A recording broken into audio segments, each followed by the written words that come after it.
Hej, har du hørt, at European Society of Hypnosis har lavet et hypnoseforskningsprojekt? Ja, det har jeg.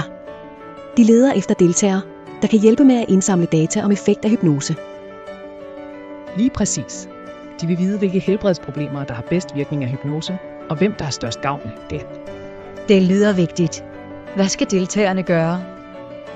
Først skal de underskrive en samtykkeerklæring fra deres behandler. I den står, at de accepterer at dele anonyme data. Og så får din brugerkode ikke, som holder alt anonymt.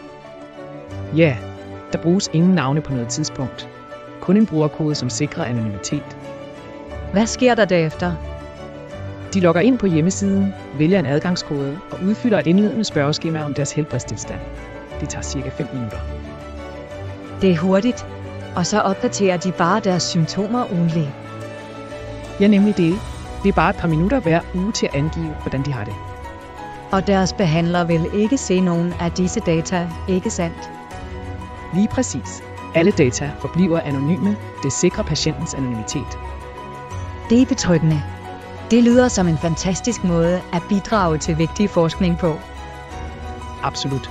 Du kan finde mere information på deres hjemmeside, hvis du er interesseret i at deltage.